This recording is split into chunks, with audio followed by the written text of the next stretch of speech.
Elementary operations. Last lecture में बच्चे आए थे, उनको मैंने एलिमेंट्री ऑपरेशंस करवाया था, लेकिन फिर एक बार मैं बता देती हूँ आपको। Elementary operations total 6 elementary operation होते हैं बच्चों। उनमें से 3 elementary row operation, 3 elementary column operation. ठीक है, तो हम एलिमेंट्री ऑपरेशन पर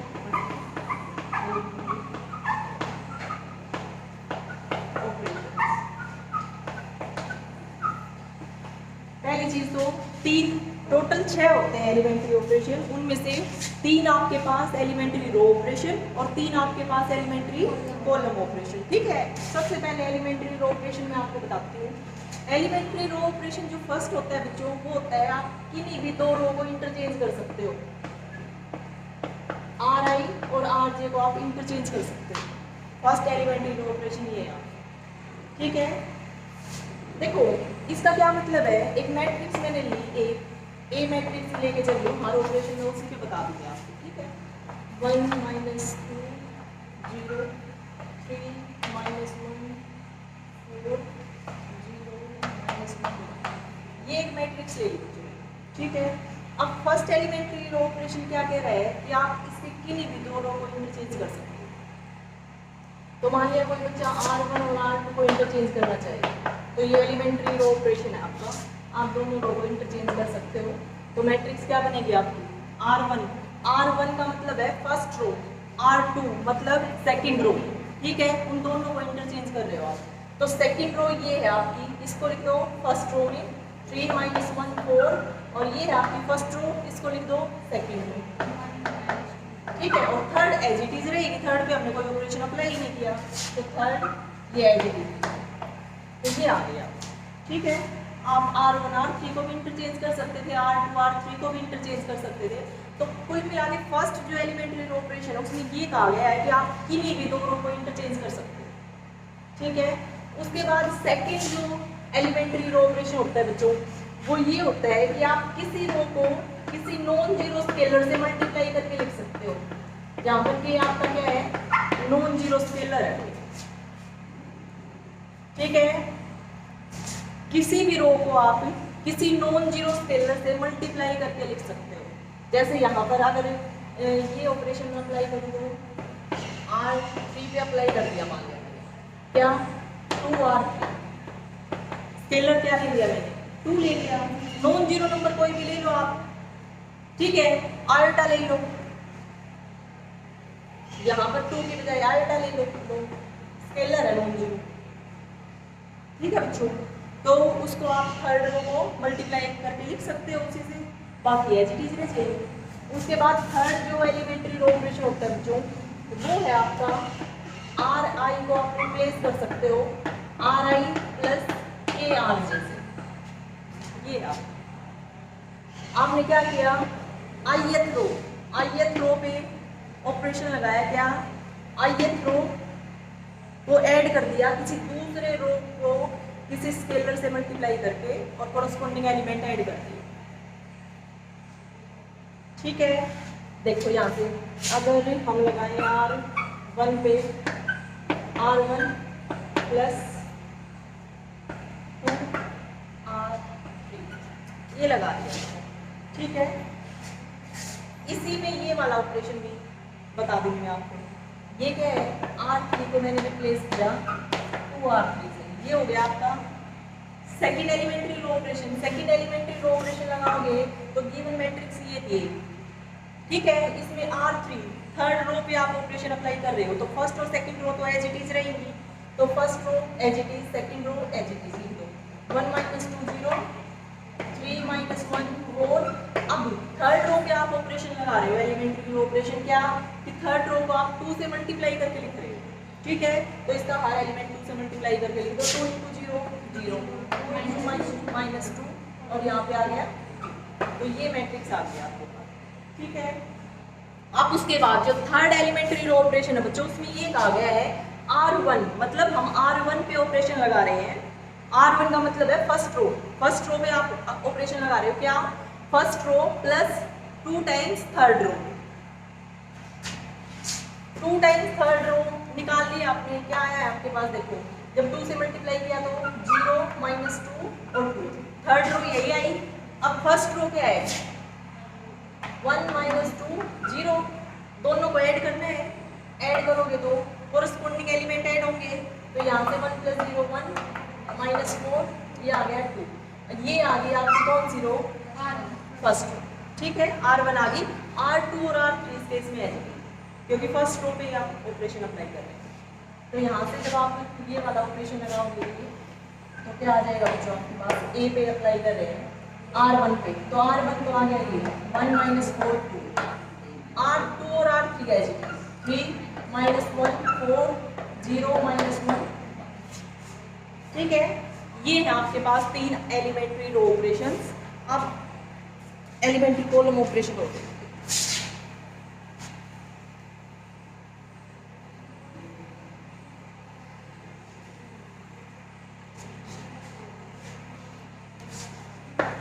एलिमेंट्री कॉलम ऑपरेशन है बच्चों, इसीलिए कोरस्पोंडिंग जो आएगा आप किन्हीं भी दो कॉलम्स को इंटरचेंज करके लिख सकते हो, ठीक है।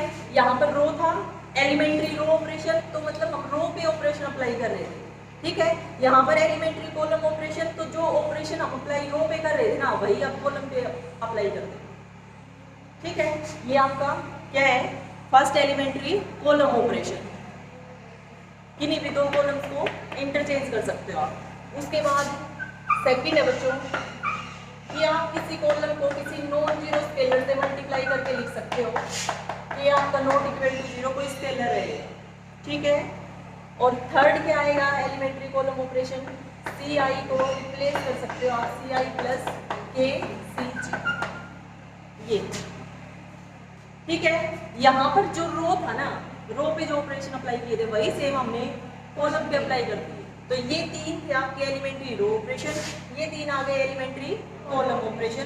तो टोटल कितने हो गए एलिमेंट्री ऑपरेशन हो गए 6, ठीक है बच्चों। कर लोगे इनके एग्जाम्पल्स को।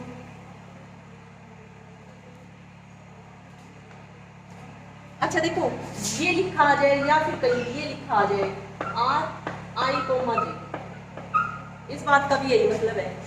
आर आई कोमा जे अगर ये लिखा हुआ है ना सफिक्स में, इस बात का ये मतलब है, जो आर का मतलब तो रो ऑपरेशन है, और आई कोमा जे का मतलब है कि ith रो और jth रो को इंटरचेंज किया गया है, ठीक है। उसके बाद ये जो है इस ऑपरेशन के लिए यूज किया गया है, कई जगह मिल सकता है आपको ये रिलोकेशन, आर आई के, इसकी जगह पे आर सफिक्स में आई और के। अगर कहीं ये लिखा मिल जाए ना आपको, इसका मतलब है कि रो ऑपरेशन है, एलिमेंट्री रो ऑपरेशन, ith रो पे ऑपरेशन अप्लाई किया गया है, और क्या किया है उसने, k से मल्टीप्लाई किया है ith रो, ठीक है। तो ये लिखा मिल जाए तो भी इसका यही मतलब है। और यहाँ पर इसकी जगह पे जो नोटेशन यूज की जा रही है वो है आर आई कोमा जे और के। इसका मतलब है ith रो को रिप्लेस करेंगे हम, ith रो पे ऑपरेशन लगाएंगे। क्या ऑपरेशन लगाएंगे, आर आई प्लस के आर जे, ठीक है, सेम कॉलम के लिए। तो इसके लिए क्या लिख सकते हो आप, सी आई कोमा जे, इसके लिए क्या लिख सकते हो बच्चों, सी आई के, और इसके लिए आप क्या लिख सकते हो, सी आई कोमा जे और, ठीक है। अब क्वेश्चन करेंगे,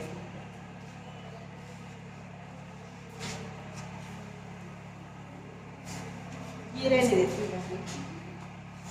फर्स्ट है बच्चों आपका एक मैट्रिक्स दे दी, मैट्रिक्स दे क्या दिया, मैट्रिक्स ए 1 2 3 3 2 1 -1 1 0, ये एक मैट्रिक्स दे दी, ठीक है। अब फर्स्ट जो ऑपरेशन लगाया उसने वो है आपके पास R1, फर्स्ट रो पे ऑपरेशन लगाया elementary operation, R1 plus 2R2 निकाल सकते हो। देखो R1 पे फर्स्ट रो पे हम ऑपरेशन लगाएंगे, तो सेकंड रो और थर्ड रो तो एज इट इज रहेगी इसमें, तो यहाँ से जब आप लिखोगे सेकंड और थर्ड रो तो एज इट इज, जो चेंज होगा वो फर्स्ट रो में आएगा, है ना। और फर्स्ट रो में चेंज क्या हो रहा है कि R1 प्लस 2R2, तो R2 सेकंड रो को 2 से मल्टीप्लाई करो और फर्स्ट रो के एलिमेंट्स में कोरस्पॉन्डिंग ऐड कर दो।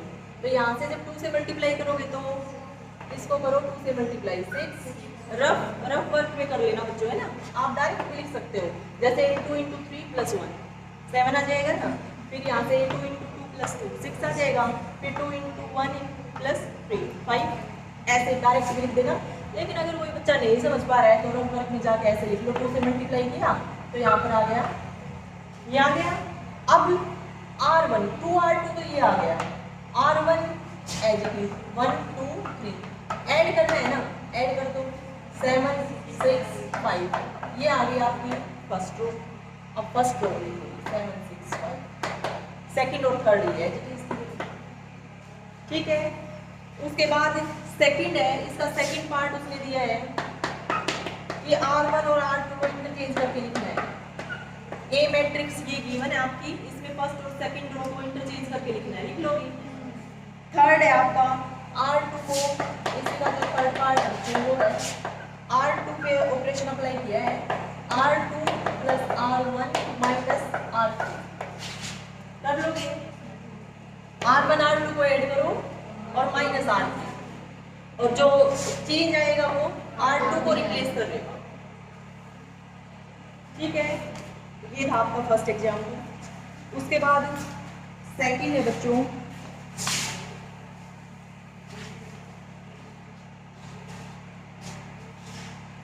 सेकंड में एक मैट्रिक्स देख ले, A = 1 + i 0 4, यहाँ पर लिखा 0 - i 3, यहाँ पर है -2 i 5 3 i, और यहाँ पर है 3 5 0। ये एक मैट्रिक्स है, ठीक है। सबसे पहले तो ऑर्डर क्या रहेगा इसका, 3/4, ठीक है। 3 रो है इसमें और 4 कॉलम्स हैं।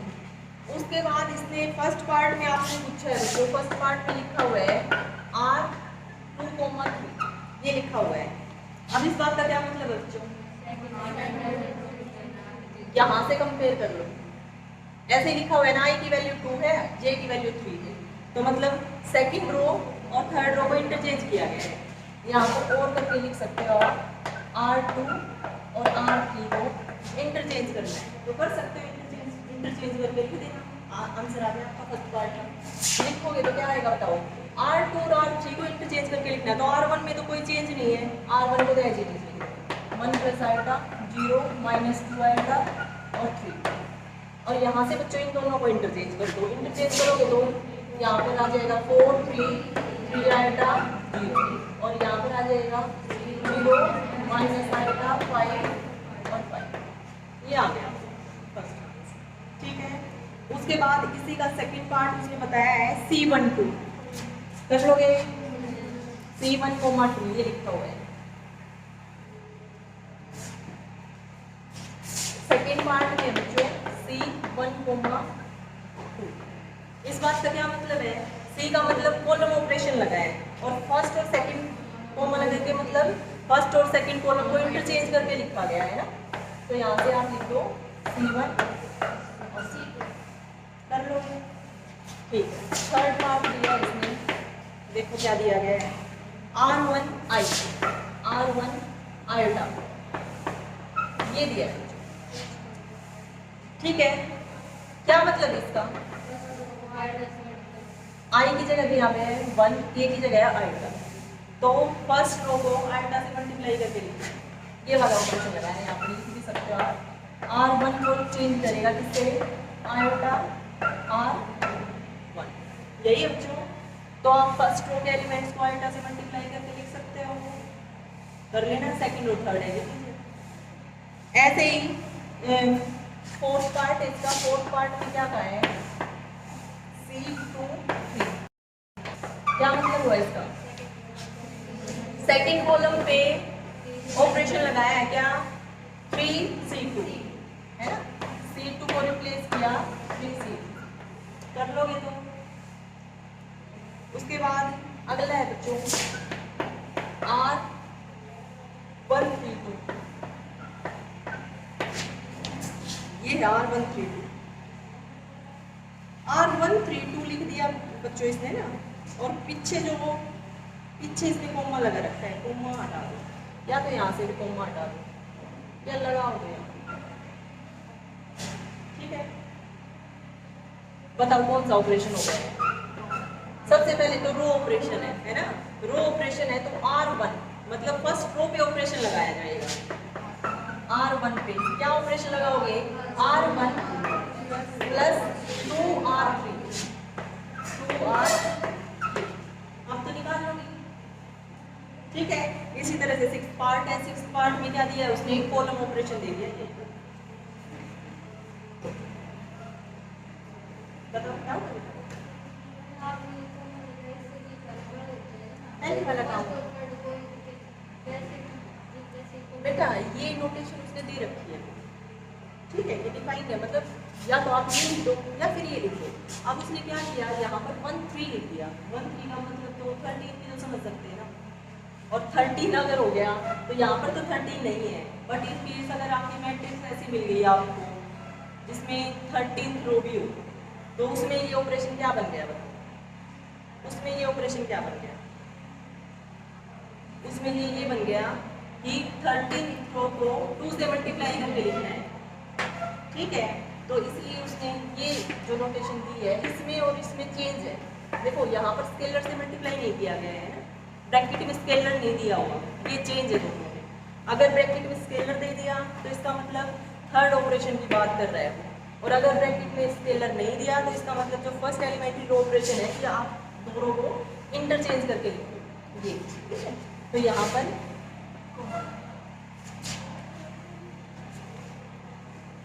ठीक है बच्चों, कर लो।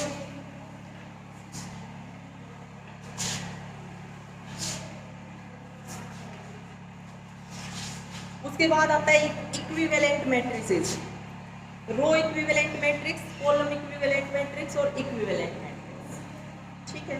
देखो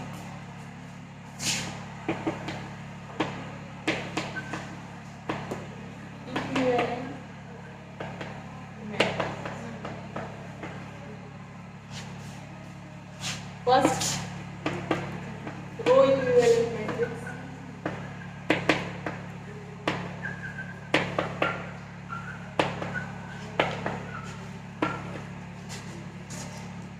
ए और बी दो मैट्रिक्स है बच्चों आपके पास, ठीक है। Then A is said to be row equivalent to the matrix B if A can be obtained by applying in succession a finite sequence of elementary row operations on B। और उसको लिखा कैसे जाएगा? अगर ये लिखा हुआ है ना ए, ये तो इक्विवेलेंट का साइन है, और आर लिख दिया, इसका मतलब है रो इक्विवेलेंट, ठीक है।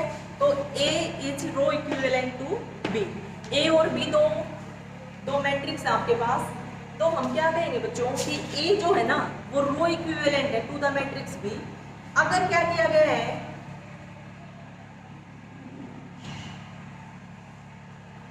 रो ऑपरेशंस लगाए गए हैं finitely, elementary row operation apply करके हमें ए मैट्रिक्स अगर मिली है तो ए और बी को हम क्या कह देंगे? A is row equivalent to the matrix B, ठीक है। एलिमेंट्री रो ऑपरेशन हम बताए थे कैसे लगाए जाते हैं, तो यहाँ पर लिखा हुआ है कि A can be if A can be obtained by applying a finite sequence of elementary row operations। जैसे एक बी मैट्रिक्स लिखी बच्चों मैंने 1 - 2 3 4 2 0 1 3 5, ये एक मैट्रिक्स लिखी, ठीक है। इस मैट्रिक्स पे आपको क्या करना है? एलिमेंट्री रो ऑपरेशन लगा दो फाइनाइटली टाइम्स, ठीक है। मान लिया मैंने एक एलिमेंट्री रो ऑपरेशन लगाया, क्या R1 और R2 को इंटरचेंज कर दिया। एलिमेंट्री रो ऑपरेशन तो 3 बताए थे ना बच्चों अभी, उनमें से कोई भी लगा दो। उसके बाद जब आप इन दोनों को इंटरचेंज करोगे तो क्या आ जाएगा? 4 2 0 1 - 2 3 और थर्ड है सीरीज, ये मैट्रिक्स आ गई, इसको मैंने बोल दिया ए। तो यहाँ से ए क्या है आपके पास? Row equivalent to the matrix B, ठीक है। जरूरी नहीं है आप एक ही ऑपरेशन लगाओ, आप और भी लगा सकते हो, ठीक है। लेकिन फाइनाइट सीक्वेंस ये नहीं होना चाहिए कि लगाए जा रहे हो तो रिपीट कर रहे हो बार बार कि अप टू इंफिनिटी यही ऑपरेशन लग रहे हैं, नहीं। ठीक है बच्चों, फिर से देख लो एक बार। If A and B are two matrices, A और बी दो मैट्रिक्स आपकी, then A is said to be row equivalent to the matrix B. A को हम कहेंगे A is row equivalent to the matrix B if A can be obtain by applying, अगर आपके पास जो ए है वो किस तरह से ऑब्टेन की गई हो, by applying in succession a finite sequence of elementary row operation. मतलब आप finite sequence of elementary row operation apply कर रहे हो इस पे, और उसके बाद आपको ये मैट्रिक्स मिली है, तो ये जो मैट्रिक्स बनेगी आपकी ये क्या हो जाएगी, row equivalent to the matrix B. ठीक है, उसके बाद आता है बच्चों नेक्स्ट है कॉलम इक्विवेलेंट मैट्रिक्स। तो कॉलम इक्विवेलेंट मैट्रिक्स में क्या हो जाएगा, जहां पर रो एलिमेंट्री रो ऑपरेशन की बात हुई है, एलिमेंट्री कॉलम इक्विवेलेंट मैट्रिक्स में क्या आ जाएगा, एलिमेंट्री कॉलम ऑपरेशन लगाने आप। ठीक है, यही मैट्रिक्स मान लिया, यही मैट्रिक्स है, और इस मैट्रिक्स में मैं लगा दूं C1 पे लगा दिया मैंने 2C1। ठीक है, ये लगा के मैट्रिक्स क्या बनेगी आपके पास, बताओ। C1 पे फर्स्ट कॉलम पे अप्लाई किया है मैंने 2 इंटू फर्स्ट कॉलम, तो ये है, इसको मल्टीप्लाई कर दो, -4 और 6, ये कॉलम, सॉरी कॉलम कॉलम बिल्कुल कॉलम बच्चों कॉलम, ये। ठीक है, तो करो 2 8 और ये है 2 3 3 0 5, ये आ गया। तो जो ये मैट्रिक्स आई है इसको मान लिया मैं बोल दूँ C, तो C तो इसके लिए यूज कर रहे हैं, C रहने दो, D यूज करते हैं। तो D क्या आ गई आपकी, column equivalent to the matrix B। तो यहाँ से आप लिख सकते हो D column equivalent to the matrix. ये जो साइन है ये तो होता है इक्विवेलेंट का, ठीक है, और यहाँ पर C लिख दिया, इस बात का मतलब है कॉलम इक्विवेलेंट। ठीक है, और या तो रो इक्विवेलेंट हो या कॉलम इक्विवेलेंट हो, या तो मैट्रिक्स को आपने एलिमेंट्री रो ऑपरेशन और कॉलम ऑपरेशन या फिर दोनों लगा के अगर कोई मैट्रिक्स मिली है आपको, तो उसको हम क्या बोल देंगे, इक्विवेलेंट मैट्रिक्स। बस अगर सिर्फ एलिमेंट्री रो ऑपरेशन लगाए गए हैं फाइनाइट सीक्वेंस में तो रो इक्विवेलेंट मैट्रिक्स, अगर फाइनाइट सीक्वेंस में आपके एलिमेंट्री कॉलम ऑपरेशन लगाए गए हैं तो कॉलम इक्विवेलेंट मैट्रिक्स, और अगर आपके पास कुछ एलिमेंट्री रो ऑपरेशन लगा दिए, कुछ एलिमेंट्री कॉलम ऑपरेशन लगा दिए ना, रो और कॉलम मिक्स करके लगा दिया आपने, लेकिन फाइनाइट सीक्वेंस में, तो उसको हम क्या बोल देंगे, इक्विवेलेंट मैट्रिक्स। इससे अभी डेफिनेशन यही है, इससे अगली डेफिनेशन यही है, इक्विवेलेंट मैट्रिसेस।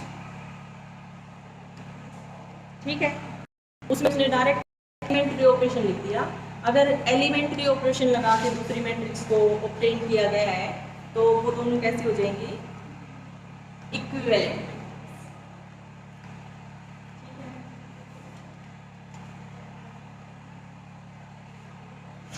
यहां से इसकी बी से एक इक्विवेलेंट मैट्रिक्स बना के दिखाओ, सबका आंसर अलग अलग होना चाहिए, कॉपी पेस्ट नहीं। आप अपनी तरफ से यहां से कोई भी इक्विवेलेंट मैट्रिक्स लिख के दिखा दो, बी मैट्रिक्स ये गिवन है,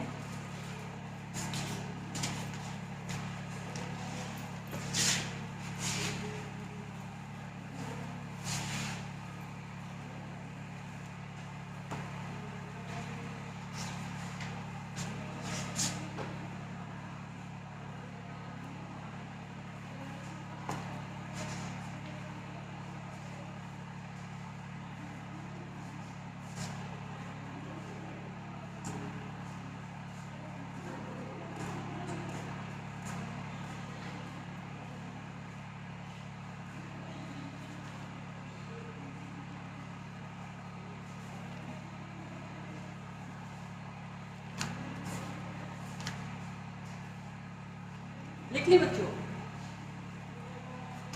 कोई रो ऑपरेशन लगा दो या कॉलम ऑपरेशन लगा लगा दो, दोनों लगा दो, कोई भी एलिमेंट्री, इसमें कोई भी एलिमेंट्री ऑपरेशन लगा दो, finite sequence of elementary operations, तो जो आपकी मैट्रिक्स आएगी वो इसके इक्विवेलेंट आ जाएगी। कर लिया होगा सबने? ठीक है। अब जो इक्विवेलेंट मैट्रिक्स होती है ना बच्चों, उनकी रैंक सेम रहती है। All equivalent matrices have the same rank. मतलब अगर आपके पास एक मैट्रिक्स गिवन है, ठीक है, उस मैट्रिक्स पे आप एलिमेंट्री ऑपरेशंस लगा सकते हो 6 के 6, और एलिमेंट्री ऑपरेशन लगाने के बाद जो मैट्रिक्स आएगी उस मैट्रिक्स की रैंक और जो गिवन मैट्रिक्स थी उसकी रैंक दोनों की सेम रहेगी। ये रिजल्ट है, ठीक है। तो इसका फायदा बहुत हो जाएगा हमें। अभी रो रैंक और कॉलम रैंक पढ़ेंगे, रो रिड्यूस्ड इक्विवेलेंट फॉर्म पढ़ेंगे और रो इक्विवेलेंट फॉर्म पढ़ेंगे, उसमें बहुत ज़्यादा जरूरत रहेगी। देखो ये है लिखा हुआ है, रिमार्क करके लिखा हुआ है बच्चों, देख लेना। All equivalent matrices have the same rank, ठीक है। All equivalent matrices have the same rank, इस बात का यही मतलब हो गया ना। इक्विवेलेंट मैट्रिक्स कैसे मिल रही है हमें? ए मैट्रिक्स है, उसमें आप एलिमेंट्री ऑपरेशन लगा दो, उसके बाद जो मैट्रिक्स आपको मिली वो और जो गिवन थी वो दोनों इक्विवेलेंट मैट्रिक्स हो गई ना, तो उन दोनों की रैंक सेम रहेगी, ठीक है। अब आता है बच्चों रो इक्विवेलेंट मैट्रिक्स।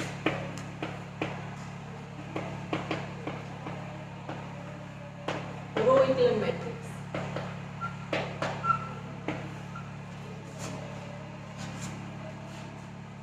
बहुत इंपॉर्टेंट है बच्चों।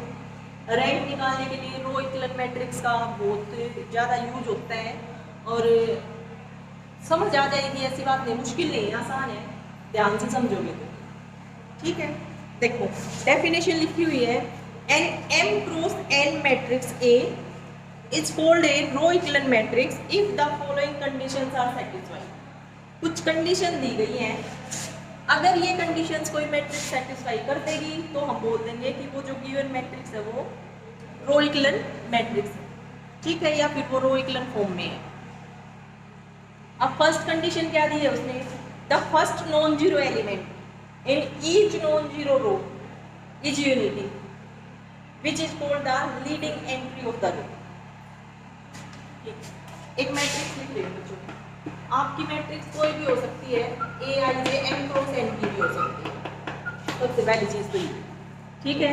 इसको हम बोलेंगे कि ये रो इक्विवेलेंट फॉर्म में है या फिर ये रो इक्विवेलेंट मैट्रिक्स है अगर ये 3 कंडीशंस को सेटिस्फाई करते हैं, ठीक है। एक एक करके समझेंगे। फर्स्ट कंडीशन आपकी, मान लिया ये मैट्रिक्स मैंने ले ली बच्चों 1 0 -1 0 4 5 3 2 -1 ये लिए मैंने।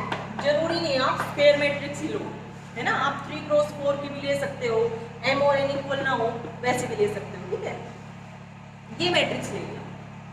अब सबसे फर्स्ट कंडीशन में उसने बोला है the first non zero element in each non zero row is unit.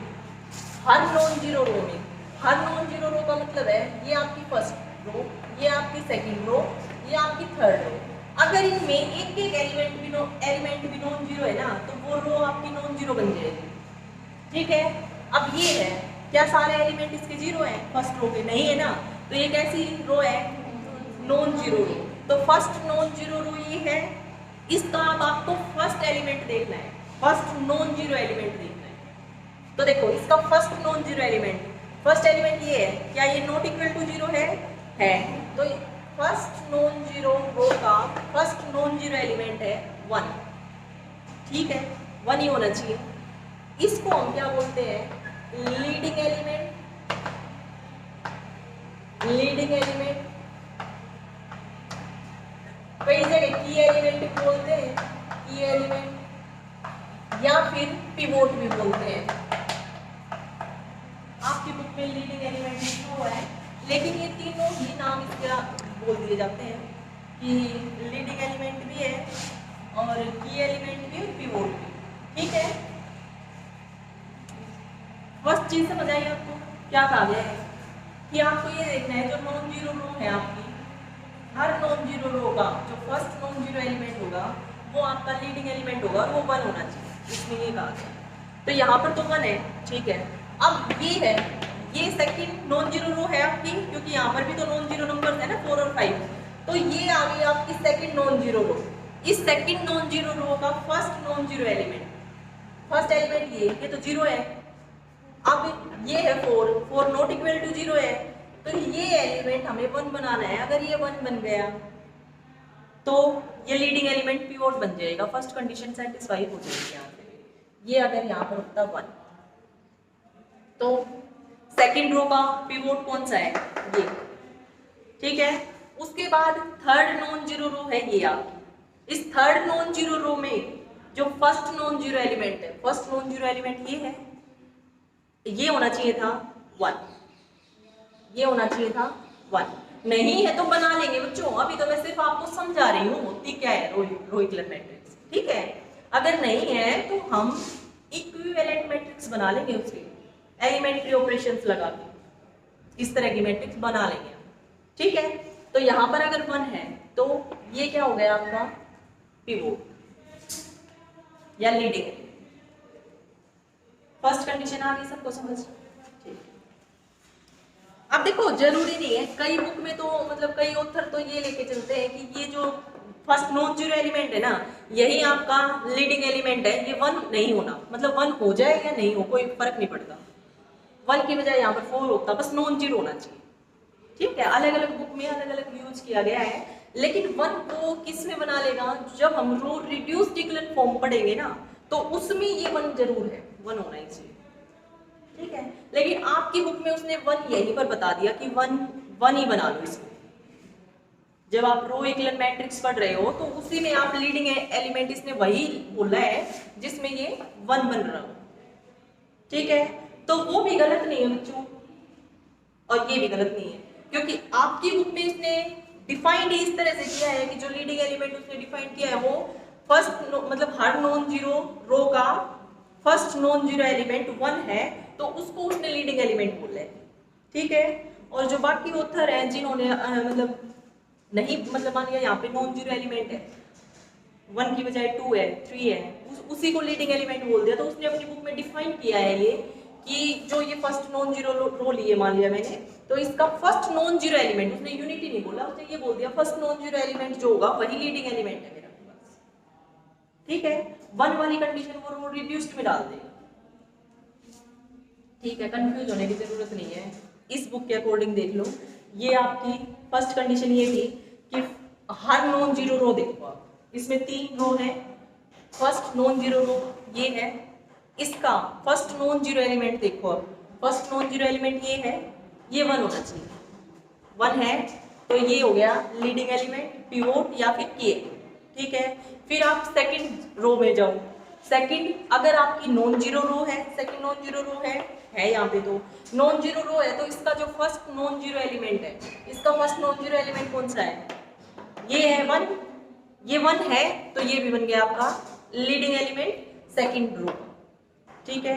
फिर उसके बाद हम थर्ड रो में गए, थर्ड नॉन जीरो रो है आपकी, नॉन जीरो रो है तो इसका फर्स्ट नॉन जीरो एलिमेंट 1 होना चाहिए, अगर 1 है तो ये भी आपका बन गया पिवोट लीडिंग एलिमेंट या फिर के, ठीक है। अगर इसकी जगह ये होता बच्चों, अगर इसकी जगह ये होता तो ये पिवोट हो गया, ये पिवोट हो गया, थर्ड रो तो जीरो रो होगी ना, नॉन जीरो रो है ही नहीं, अगर नॉन जीरो रो नहीं है तो पिवोट आएगा ही नहीं, ठीक है। तो उस केस में सिर्फ ये 2 पिवोट आ जाते हैं।